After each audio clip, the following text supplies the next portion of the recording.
Hola, ¿cómo están todos? Un placer encontrarme en El Ser Humano y su Medio de nuevo con ustedes. Para los que no me conocen, soy Vicky, soy licenciada en Relaciones Internacionales con una maestría en Cambio Climático, así que todo el tema de ser humano, de social, que por cierto hay mucho, lo van a trabajar conmigo. En la primera UP hay bastante de social, de hecho, y lo que primero se empieza o uno de los primeros o principales temas a tratar es el de atención primaria de la salud. Recuerden bien la definición de atención primaria, que es la que afirma que la atención es la asistencia sanitaria esencial, basada en métodos y tecnologías prácticas, científicamente fundados y socialmente aceptables, puesta al alcance de todos los individuos y familias de la comunidad mediante su plena participación a un costo en que la comunidad y el país pueda soportar. Lo principal de esto para el área de social tiene que ver justamente con que son prácticas científicamente fundadas, pero principalmente socialmente aceptadas. Digo, ya me deben haber escuchado decir alguna vez que si yo tengo un sistema de salud en donde tengo todas las herramientas dadas científicamente, pero si la sociedad no las conoce, no las acepta, no tiene ningún sentido realizarlas. Entonces, esto se creó justamente con Alma Ata, ¿no? Donde muestra gravemente, piensen que Alma Ata fue en el 78, en donde estaban muy marcadas, igual que hoy, pero en ese momento la reunión se basó justamente en señalar las desigualdades que había entre los países desarrollados y en las de vía de desarrollo, donde se buscó justamente una mayor participación por parte de los pueblos en lo que tiene que ver con la toma de decisiones en lo que son las políticas de salud. Por eso es que de la mano de atención primaria viene la promoción de la salud. Recuerden que es la promoción tiene que ver con darle las herramientas a la población para que decida cuál es la mejor forma de proceder a nivel salud, ¿no?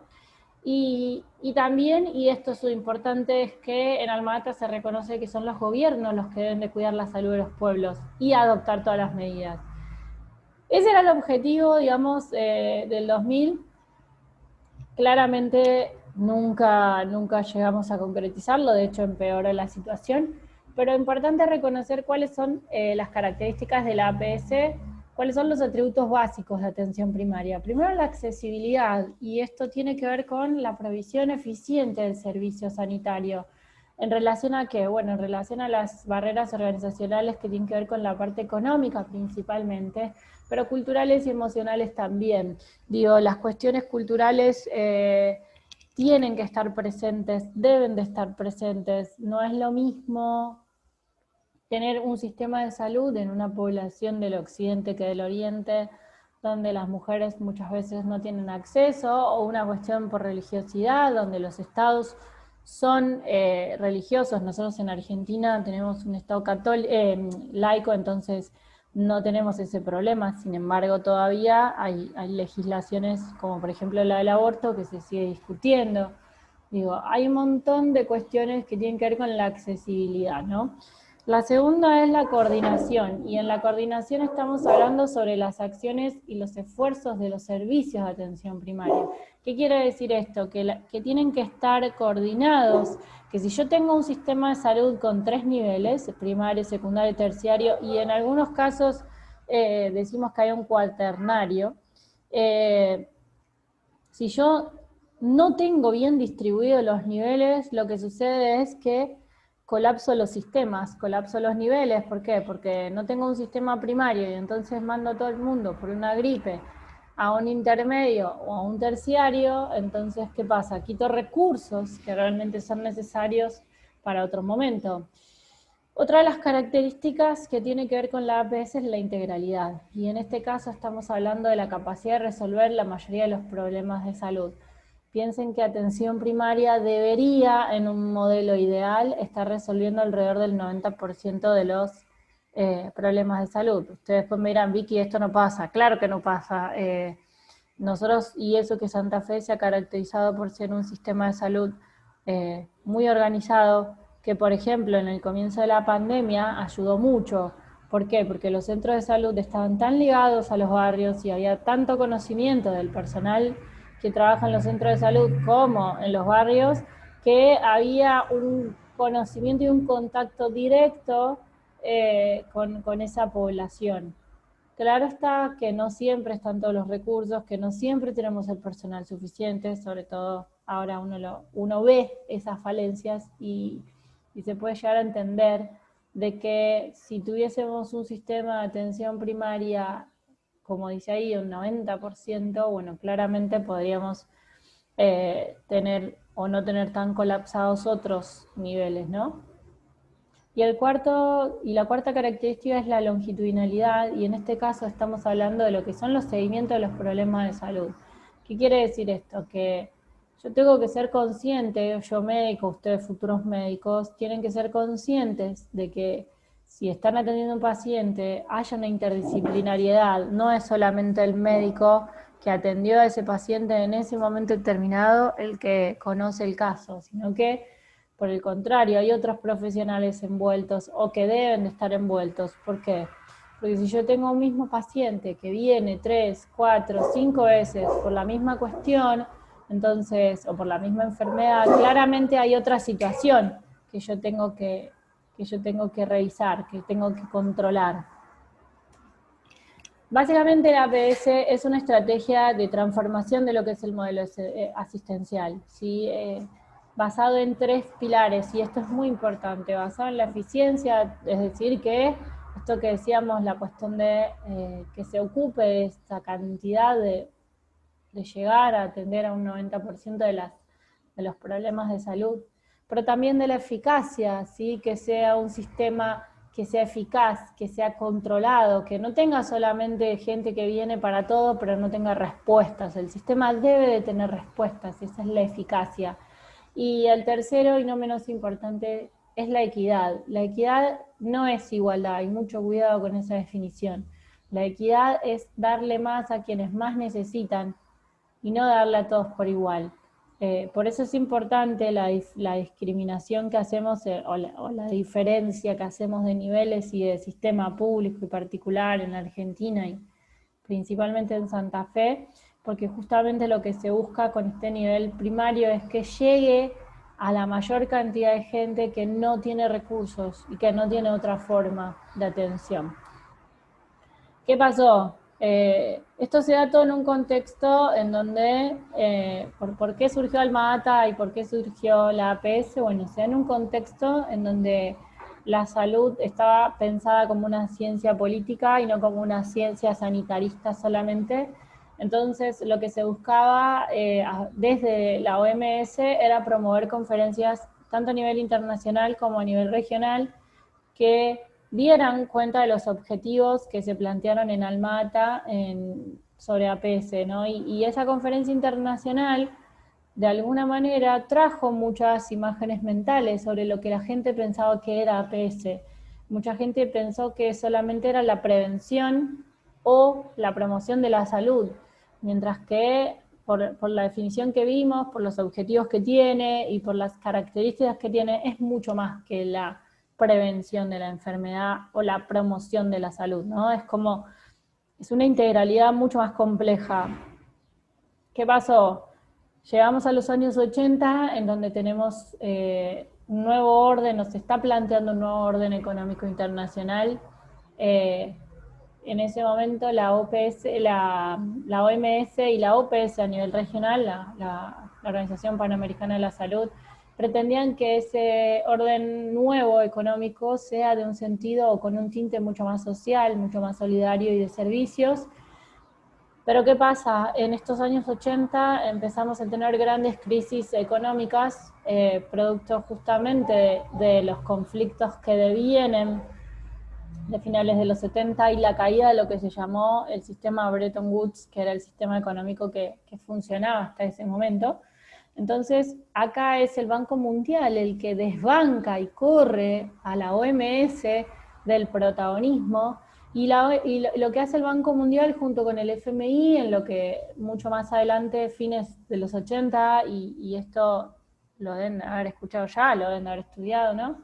El neoliberalismo con Margaret Thatcher en Gran Bretaña y con Reagan en los Estados Unidos, lo que pretendían era que haya muchos recortes en el gasto público de los estados con crisis, con deuda, un ajuste fiscal para que se estabilizaran las cuentas fiscales y principalmente una privatización de los servicios, tanto de comunicación como de salud, educación y transporte. Piensen que nosotros tenemos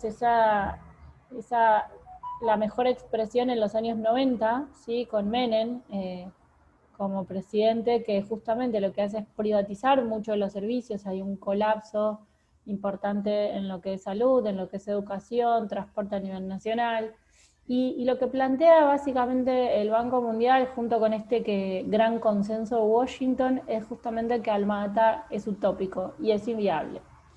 Y entonces, de una APS integral que veníamos pensando desde comienzos con Alma-Ata, ahora pasamos a lo que es una APS selectiva, es decir, reducir los indicadores. ¿Por qué? Porque lo que necesitamos es que si haya reajustes, haya privatización, lo que necesitamos es un control de crecimiento, lo que necesitamos es solamente ubicarnos en lo que necesita la salud y no más que eso.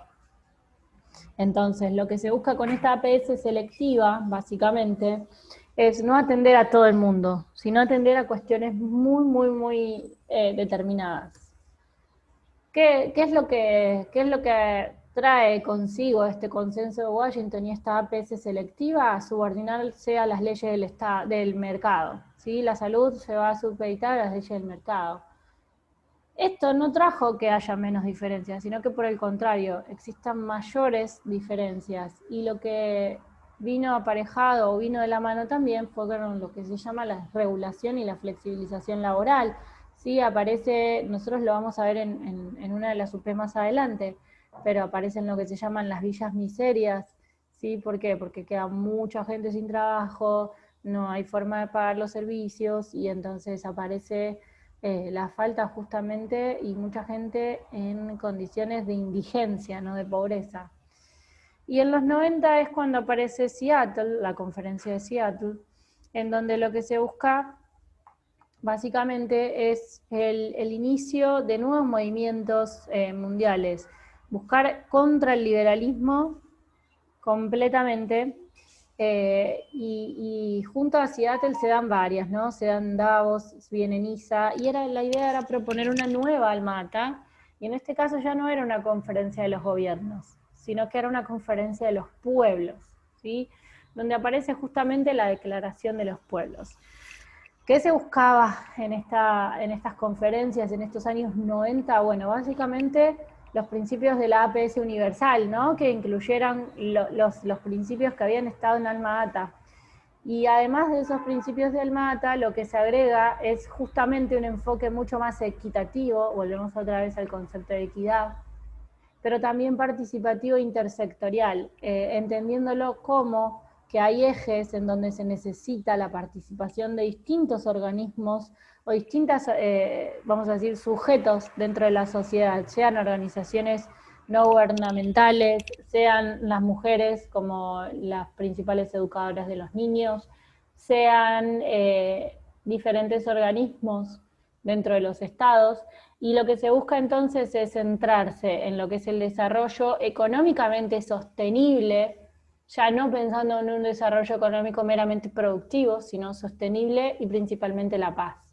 Entonces lo que surge acá en los años 90 es una APS de los ecosistemas, y lo que busca esa APS de los ecosistemas es la transdisciplinariedad. Esto se lleva a cabo justamente con lo que es la conferencia de Yakarta, que yo digo, Yakarta hace un giro 180 grados porque es la primera conferencia internacional que se hace en la capital de un estado en vías de desarrollo, de conferencias de OMS me refiero, la primera que se hace en vías de desarrollo, y básicamente lo que se busca ya no era la salud, ya no era la igualdad y la no... digamos, ya no se buscaba lo mismo...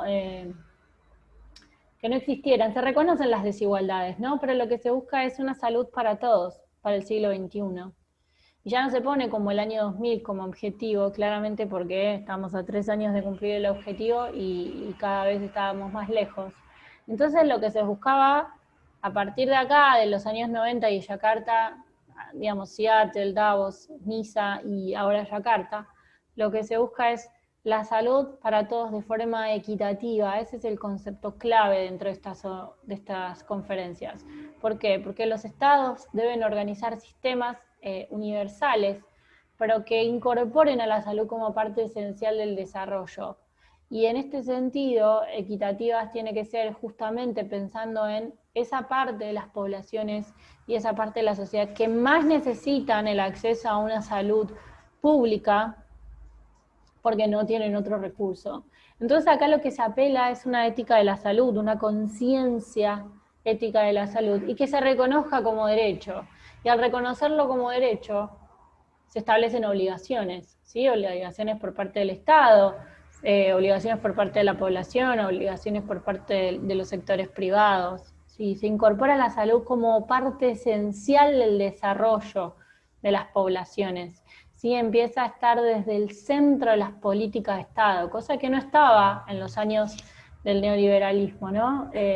Y lo que se busca es crear sistemas sostenibles que atiendan a las necesidades sociales que tienen esos pueblos, pero que también atiendan a la salud. Y aparece un concepto ligado a todo esto de la salud para todos para el siglo XXI, que es el entorno sustentable. Y en ese sentido, el entorno sustentable está diciendo que son los escenarios en donde las condiciones de vida, en donde los procesos de salud, de enfermedad y atención son más favorables en términos de oportunidades para quién, para el desarrollo individual, pero principalmente para el desarrollo colectivo. ¿Sí? Es esencial ese desarrollo entorno sustentable. Y entonces, en esa APS de los ecosistemas, viene de la mano con lo que es atención primaria ambiental. ¿Por qué ambiental? Porque básicamente el objetivo ahora es el desarrollo de la producción de las comunidades, pero a través de ¿qué? De innovación tecnológica, organización social. Esto que tal vez ustedes no se deben de acordar mucho de nutrición, pero que lo vimos justamente con lo que es la soberanía alimentaria, ¿no? Surge justo, digamos, no es casualidad, surgen todos estos conceptos y estos principios en la misma época como una necesidad de resurgimiento. ¿Sí? Se reemplaza lo que es el desarrollo meramente productivo, como decíamos antes, y buscamos mejorar la calidad de vida de la población. Buscamos un crecimiento económico, pero que tenga que ser o que deba ser redistributivo equitativamente. Y acá no se busca el asistencialismo, pese a que ustedes me dirán, Vicky, hay países como Argentina que promovió siempre el asistencialismo. Bueno, en este sentido no se está buscando el asistencialismo, se están buscando de darle más herramientas a quienes más necesitan para poder crecer y tener una productividad económica mayor.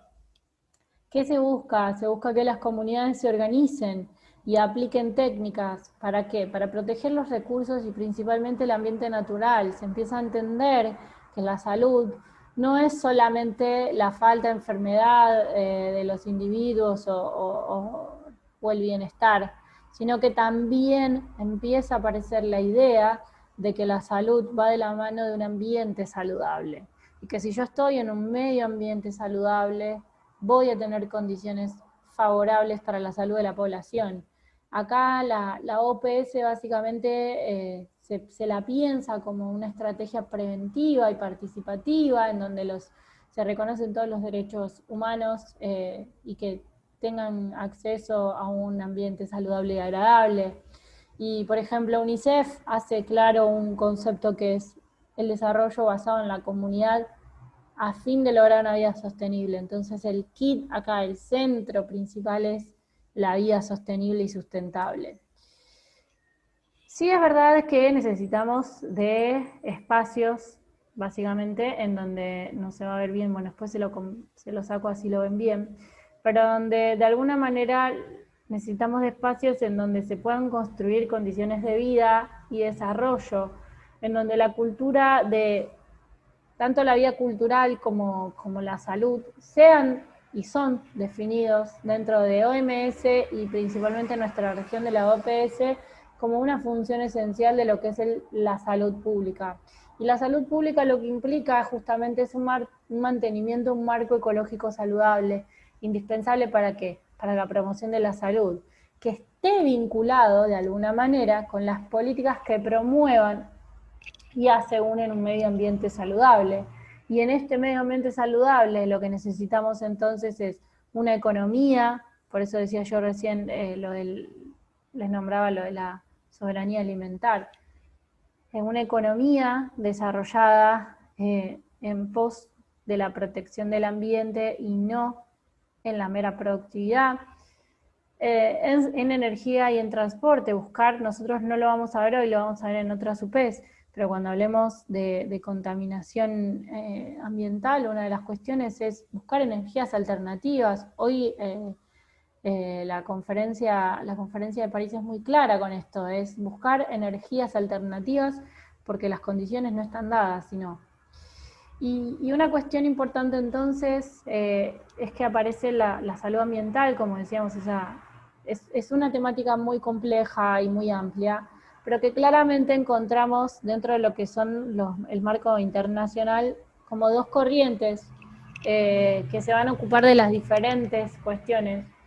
Por un lado tenemos a lo que es el PNUD, ¿sí? El Programa de Naciones Unidas para Medio Ambiente, y acá es lo que se llama la rama verde, porque es la que claramente se va a preocupar de lo que es el ambiente y la actividad humana, pensándolo en un desarrollo sostenible, pensándolo en los indicadores de pobreza, pensando en las dinámicas demográficas, en lo que es la contaminación, en lo que es el cambio climático, efecto invernadero, así como indicadores mucho más cercanos a la realidad de las poblaciones. Mientras que la rama azul es la que lleva adelante la OMS y es la que se preocupa, es como de una forma mucho más global e integral sobre los efectos del ambiente, sobre la salud y el bienestar de la población. Es como mucho más generalizado y tal vez lo que se busca es indicadores mucho más simples para poder revertir la situación que justamente hoy, no solo por la pandemia, porque la pandemia en este caso es una cuestión coyuntural, sino que también tenemos que tener en cuenta la cuestión de cambio climático y cómo afecta todo eso a la naturaleza de los estados. Es importante que podamos determinar qué es un medio ambiente y en este sentido tenemos como dos definiciones y esto es muy importante que ustedes lo tengan en cuenta. ¿Por qué? Porque por un lado, desde las ciencias biológicas y de las ciencias naturales o las ciencias duras, que son las de ustedes, de la medicina, van a decir que son las condiciones fisioquímicas y biológicas que necesita cualquier organismo para poder vivir. Y está bien, pero desde las ciencias sociales, desde las ciencias más blandas, lo que vamos a decir es, no es solo, o no son solo aquellos factores fisioquímicos y biológicos que van a afectar a la vida humana, sino también otros aspectos, y a esos otros aspectos le sumamos ¿qué?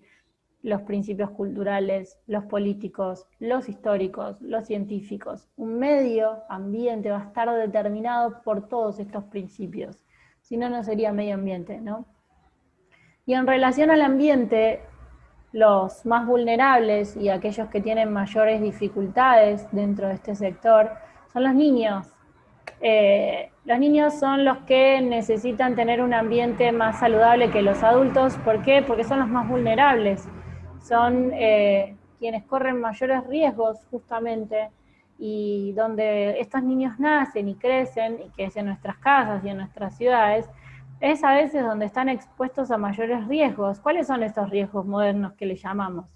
La carencia de agua potable, el aire, la contaminación de aire y de agua, la falta de una adecuada eliminación de excretas, digamos, todo eso hace que el niño esté expuesto a mayores riesgos dentro del ambiente y sea mucho más vulnerable que el adulto. ¿Producto de qué? De que todavía no alcanzó su máximo desarrollo. Entonces, y si a esto le sumamos el problema, por ejemplo, en los países como los nuestros, y que lo han visto muy detalladamente en Trabajo y Tiempo Libre, que es el trabajo infantil, donde muchas veces están expuestos a lo que es la contaminación ambiental en términos de industria, de sonido, de estar cerca de químicos y demás, eso hace que el niño esté mucho más vulnerable. Y ante estas cuestiones sobre el niño y el ambiente, lo que se busca desde la promoción de la salud estrategias múltiples. ¿Para qué? Para que los niños puedan enfrentar estos problemas sin necesidad de caer en enfermedad. Y entonces acá lo que se busca es la coordinación de todos los sectores, no es solamente del pediatra, es del sector del gobierno que controla que los niños no trabajen, de los trabajadores sociales dentro de los barrios que puedan ver si los niños están viviendo en una casa en donde no hay hacinamiento, en donde tienen agua potable, en donde tienen alimento necesario, digamos. Todas estas cuestiones son necesarias, ¿para qué? Para que el niño pueda desarrollarse en un medio ambiente saludable. Y luego, y otro de los temas, saliendo de APS, porque los dos temas centrales dentro de esta UP desde los sociales, APS y epidemiología. La epidemiología básicamente es la interrelación de las teorías, de los métodos, de diferentes campos de estudio, y va justamente influenciada, y va a ser, y debe ser influenciada por las fuerzas sociales de un momento determinado. Vieron como ahora se está hablando mucho desde la pandemia y tenemos que trazar los perfiles epidemiológicos, ¿no? Bueno, ¿por qué? Porque ustedes habrán estudiado muy bien el modelo Castellanos cuando se analizan los diferentes niveles individuales, particulares, individuales y generales, en donde hay características individuales, hay características de grupo y hay características de Estado. Y que es importante poder tenerlas, ¿para qué? Para hacer un desarrollo epidemiológico, un perfil epidemiológico. Cuando surge la epidemiología en el siglo XIX, se investigaba básicamente cuáles eran los efectos del ambiente para comprender los diferentes problemas de salud pública, y no se tenía en cuenta lo social, no se tenían en cuenta las cuestiones sociales. Y cuando hablamos de cuestiones sociales estamos hablando de las rutinas que tienen los individuos, las horas de sueño, las horas de trabajo, qué alimentos comen, cuál es el poder adquisitivo, cuál es la rutina en cuanto a clase social o estrato social, ¿sí? Digamos, todo eso era dejado de lado. Y se hacía hincapié solamente en lo que eran las enfermedades infecciosas, o sea, la relación del agente, ¿sí? De un vector a un huésped y un ambiente. Solamente se tenían en cuenta eso. ¿Qué pasó? Después de la Segunda Guerra Mundial, las enfermedades cambian un poco el paradigma de análisis y se empieza a hablar de lo que son los factores de riesgo. Y lo que se buscaba entonces era no solo estudiar las enfermedades infecciosas, que era importante, y no solo las que eran crónicas, sino también otros problemas sociales. Se empiezan a entender que, producto justamente de la Segunda Guerra Mundial y los destrozos que hubo en los estados europeos, se necesitaba ver otros motivos por los cuales las personas se enfermaban. No era solamente por infecciones, no eran solamente las enfermedades infecciosas las que producían perfiles epidemiológicos graves dentro de una sociedad, sino que había otra cosa además. Y entonces llegamos al siglo XX, fines del siglo XX, principios del siglo XXI, con lo que es la ecoepidemiología. ¿Por qué la ecoepidemiología? Porque lo que se busca es explicar el curso y el cambio de los patrones de distribución de las enfermedades dentro de poblaciones. Ya no se limita a un solo plano de la gente, el huésped y el ambiente, sino que se buscan otras dinámicas en donde justamente la dinámica y la la multidisciplinariedad y la dinámica son principales características de esta ecoepidemiología. Se busca evaluar cuál es el impacto sobre la salud dentro de una población. Y entonces el objetivo acá era evaluar la efectividad de las intervenciones en la población. Ya no se buscaba solamente cuál era el motivo, cuál era el huésped, cuál era el agente que llevaba un huésped, ¿sí? Para esa enfermedad infecciosa. Se busca determinar políticas para qué, para que sean implementadas y que produzcan efectos sobre justamente las diferencias sociales. Y si uno busca en la pandemia hoy, en la provincia de Santa Fe, podríamos ver que hay perfiles ecoepidemiológicos y que sectorizaron a la población. Lo han mostrado en varios diarios y en noticieros también, cómo es el mapa de la ciudad de Rosario, por ejemplo, con la cantidad de casos. ¿Por qué? Bueno, porque surgieron en determinado barrio, en determinado sector del centro de la ciudad, y se fueron diseminando ¿A dónde? A los barrios más carenciados. ¿Y esos barrios más carenciados qué tienen? Falta de agua potable, falta de alimento, hacinamiento, no tienen eliminación de excretas. Digo, hay un montón de cuestiones que están relacionadas con esta cuestión ecoepidemiológica que antes no se tenía en cuenta. ¿Y cuáles son los dos puntos a estudiar o a analizar dentro de lo que es la epidemiología actual? La observación y la estrategia descriptiva. ¿Por qué la observación? Bueno, porque lo que se observa es un procedimiento básico donde se buscan justamente analizar procesos o conjunto de procesos. ¿Sí? Lo que se busca es una percepción intencionada, ilustrada, que me dé como la primera foto, en donde pueda determinar justamente cuáles son, cómo actúa una enfermedad y cuál va a ser el marco o como la foto ampliada, cuáles son las condiciones que imperan durante ese problema. Por eso digo que la cuestión social es importantísima. Y desde la estrategia descriptiva, básicamente lo que se busca es observar, describir, interpretar un hecho tal como es. Y en este caso, por ejemplo, la historia clínica es uno de los mejores ejemplos, porque en la historia clínica yo veo todas las cuestiones minuciosamente de un paciente. Entonces, la historia clínica me va a mostrar justamente cuáles son los análisis individuales, pero también en un espacio y en un lugar determinado. Yo voy a tener características, como decíamos antes, características grupales y de comunidad, que van a estar determinadas por lo que son los procesos de salud, enfermedad y atención. ¿En base a qué? A diferentes particularidades, y porque no todos tienen las mismas realidades socioeconómicas, políticas, culturales, es que es esencial tenerlo presente. Por eso es que no podemos dejar de lado, dentro del análisis epidemiológico, las cuestiones y realidades sociales. Espero que les haya servido la clase de hoy y nos veremos en la segunda UP.